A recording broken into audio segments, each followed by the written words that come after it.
obviously was the one who in fact had some idea of ethnic politics. But he is not the MGR type figure. He is not the MGR type. Like he is more of the other. No, Satyan was the most Shivaji-like figure. When Naseer, in terms of number of films he did, What kind of roles in terms of because naturally maybe the Malayalam production, because of the budgetary constraints, did not allow for that. The economic factor could be another reason. No, but I think he's right. The communism is one. Communism, the different kind of social composition of Kerala society. These are all factors which I consider to be that need not necessarily happen. See, the potential for such a thing happening is there by virtue of Malayalam as much as any other industry being centered in Madras. So that's also a factor in my experience. That there is an industry there. And this industry is looking to market cinema by appealing to national sort of identities. So it begins as a marketing sort of thing, which then kicks off in another direction. So in that sense, the possibility the locational possibility is there in terms of industry, but other factors are not made. Also, there was one figure called Dr. Nair, who was very much part of the Justice Party. That was earlier. Yes, Dr. Nair. He was the most radical of the members. Yeah, he was part of the Justice Party, but once after the division, I think, usually after the division, one thing happens. The largest opposition party, which is the communists, gets diluted, and everything goes out of Kerala. And here it becomes something else. They become very marginal. Okay, so that's one. Please.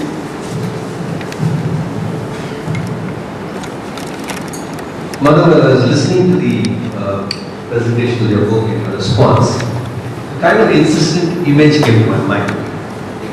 And I don't know if it is accurate, but it's an image of Charlie Chaplin and the Great Dictator in his huge chamber playing with a balloon globe. Right?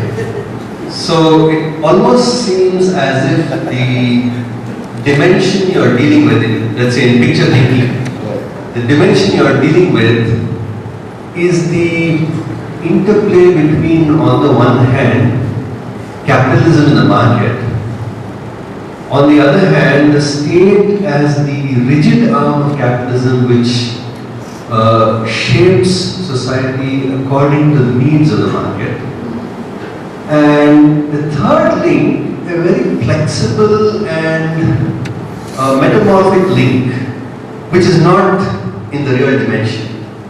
It is a link which is completely conjunctural, and to the extent that Charlie Chaplin, again to go back, is replacing Hitler. Right? So the sovereign figure is replaced by the country bumpkin become this one urban individual. The vacuum which is created by the absence of the sovereignty is actually the balloon in some way. The empty balloon, the empty space. So I was wondering if there is some sense in which the domain you are mapping is this completely polymorphous kind of domain, where you try to make a connection between desire and the forms of movement required to capitalism in some ways. There is a very intricate thought there, right? Switch off that. But it sounds, very promising. Mike. Yeah, the virtual in terms, seen as sort of some kind of mock sort of trial version. So Mike. Sorry, finish. Just to tell you how much I enjoyed reading the book, and though one had read some of the essays individually elsewhere, to read them together, get this kind of a sustained argument about the shadow system of political representation. That was very interesting, and I think a very important landmark for film studies in the sense, where you develop this logic of differentiation between different film industries and also various continuities among the South Indian film industries. So I think in that sense it was very important for me reading it. I had a question. This is reading this book in relation to an essay which was published earlier, your essay Melodramatic Polities. This book is where you talk about cine-politics more in relation to the Republic, as it were. Whereas in Melodramatic Polities, you're looking at what is happening in a kind of internal way, that is within particular regional configurations like Tamil, Kannada, looking at questions of caste, how this representational figure is in some ways offset, balanced, or there is an antithetical kind of a force in terms of where you discuss the films of Balchandar and Puttana Kanagal and this creation of this melodramatic polity with a question mark. So I was wondering if that would be the subject of your next book, or would you, in the space of this cine-politics, how does this figure? Thank you. So I think I would like to just tiny piece. I don't know in what context it was written, but after that I never went back to that. I should see whether it has any more potential. But connection-wise, see, the connection in some ways always is there. For instance, if you look at any of these films which constitute the mixed genre that Ravi mentioned earlier, there's idea that the folk hero is kind of transplanted in a social space, right? In the space of the social genre, and that's the mixed genre mixing that enables this new kind of produces the new kind of aesthetic space for this hero to emerge. If you look at it, you often have these things, right? In those kinds of films, Namnadu is an example. So there are all these superstar for action fightings and drama happening outside in the space of the villain's den or somewhere, and then you have cut to domestic scene, sister-in-law crying and a brother having. Namnadu beginning is very different. Not beginning. I'm saying you can imagine that this scene happens. Yes, that's true. That is, you go into the domestic space and it's like any other melodramatic narrative. So it is about this character occupying these two spaces in a way, at the same time. And it's on behalf of this domestic space that indeed the other political action activities are going on. So what happens subsequently is this domestic space expands to when it becomes the all of society. So in Rajnikant, by the time Rajnikant comes onto the picture, see, the domestic space is just not enough to represent the private, the social, world of melodramatic affect. It becomes, something here very, you can't tell what it is. It's neither a community as a whole nor just a family space. It's something more than a family space and so on. So it's always there, even within this genre, the melodramatic element.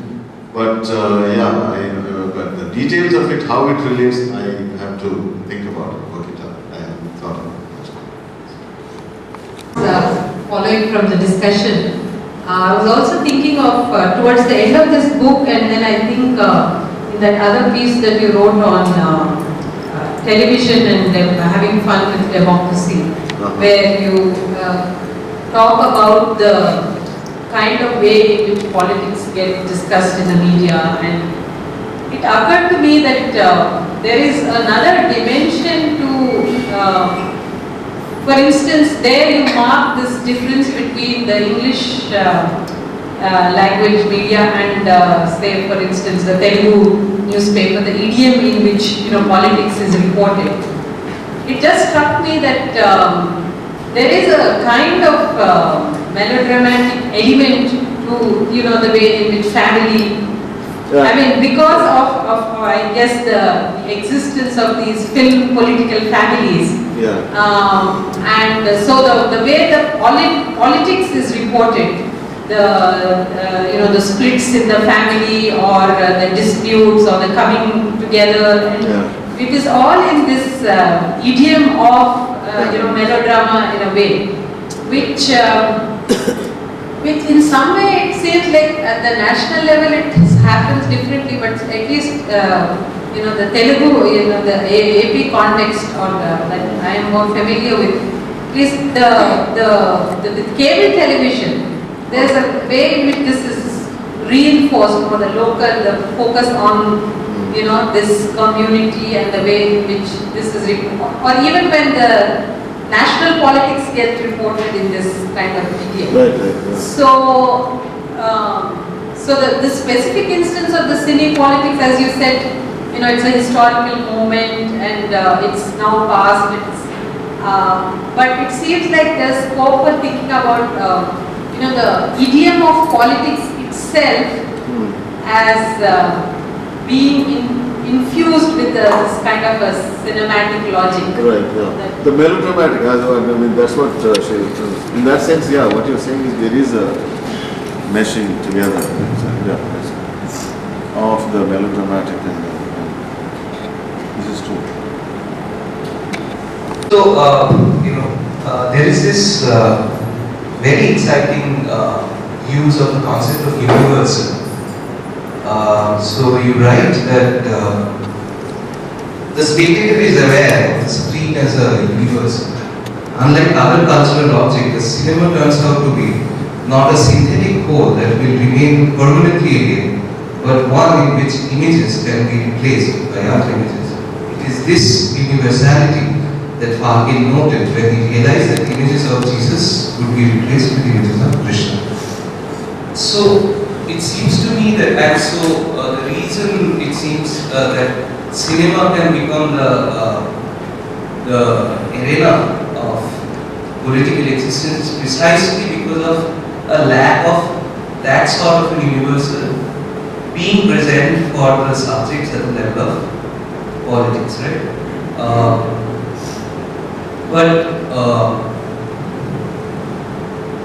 One question is that, and you are obviously connecting this with the question of language.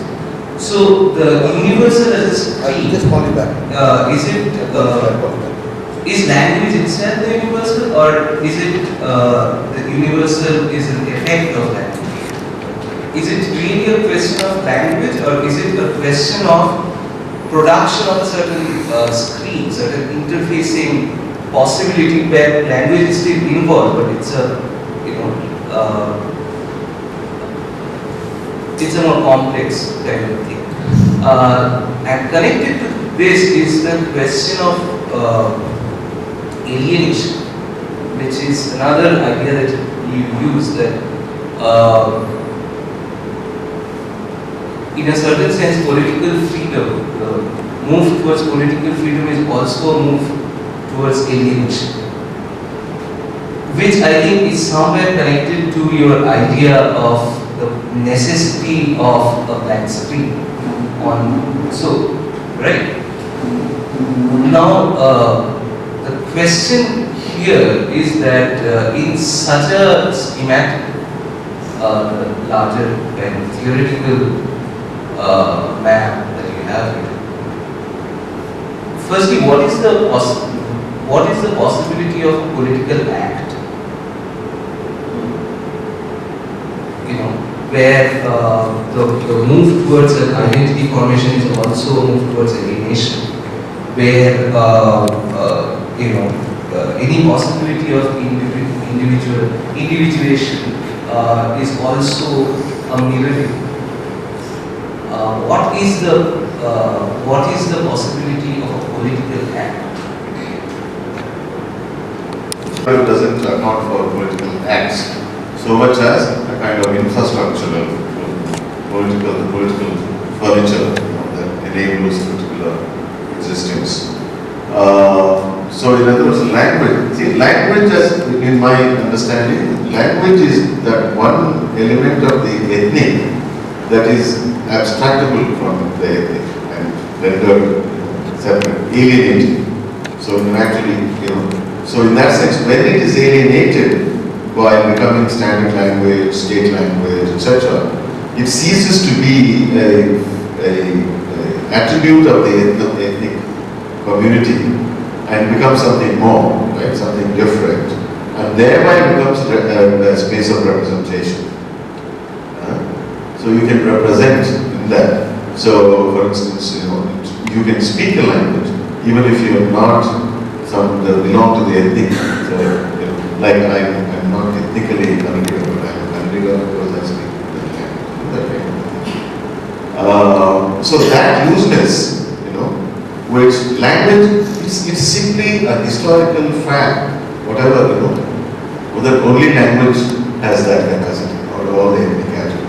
And this is an unfortunate thing that political theorists, political scientists persist in listing language alongside race, ethnicity, as religion, as one's identity attribute. They just do not see this unique character of language and the role it has played in political structures in modern times. There's a difficulty there.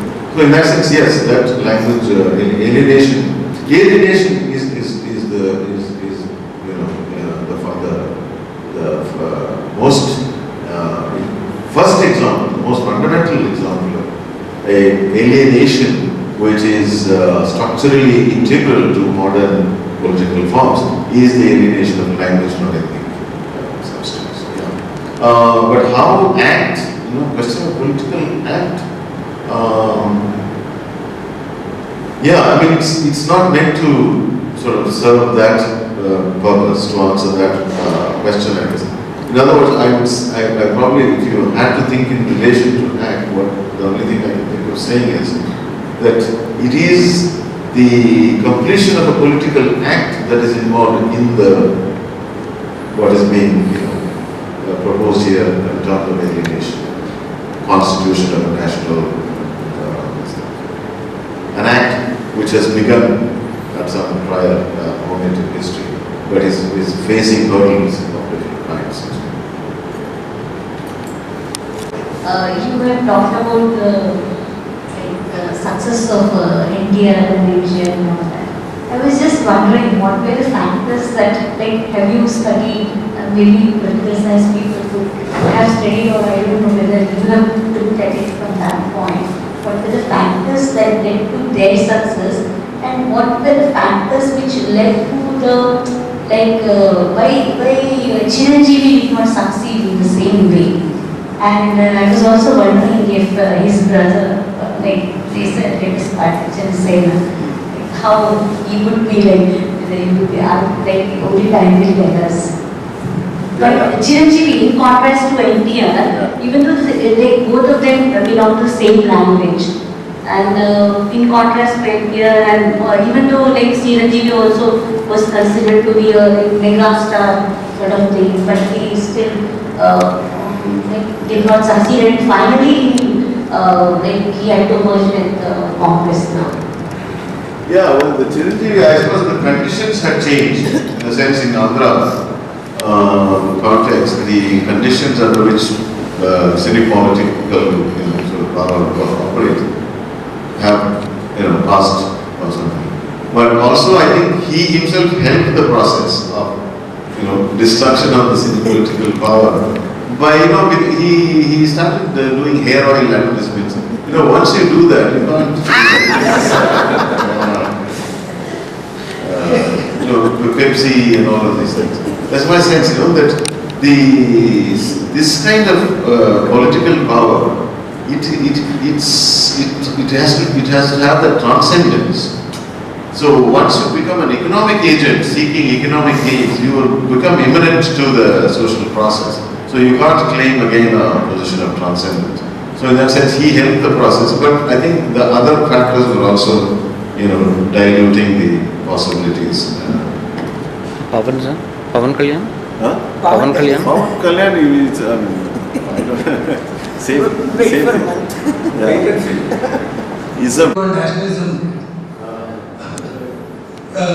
Otherwise, we will not be able to raise certain problematic.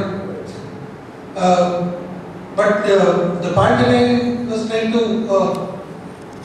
think through this was, if there is a linguistic nationalism and a concomitant absence of political existence, it gives rise to several forms, and one of the forms is what you have described as cine-politics. But before that itself, the demand for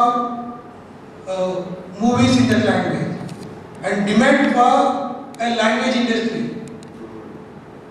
and then and then making of the star is necessary before constituting a star as a sovereign. So there is a whole trajectory which is happening. But anymore, because the chapters are divided on the actors, there seems to be more agency in the actor rather than the process itself. And these two concepts of star value and star power seems to be again endowing certain kind of agency to the actor rather than the processes. No, I don't. No, the initial initiation of this thing is actually done by industry. That is, I made that, you know. So it's not.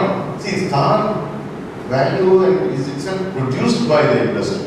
So in that sense, you know, these are the players. You know, all of these cinema and Pantulu, these are the figures, you know, they are the ones who put across these messages. This is an invocation which comes from the industry in search of a linguistically defined audience to expand its markets in the wake of linguistic nationalism. So in that sense, it's not preordained that this should happen, but it's the market phenomenon to begin with. And so, but it is the reception, no, it's in the field of reception that the transcendence is attributed to that figure. So you see, they become things by virtue. So they are elected things in that sense. You know, that's the paradox. There's a, you know, Francois Furet writing about the French Revolution. Talks about, you know, he uses this kings of democracy expression, which is like that. You know? So it's elective process, electing.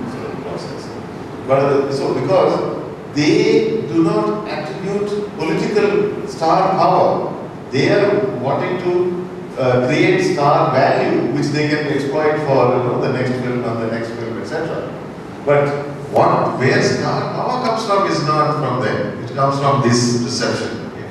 So it is both in that sense. It's a dialectical kind of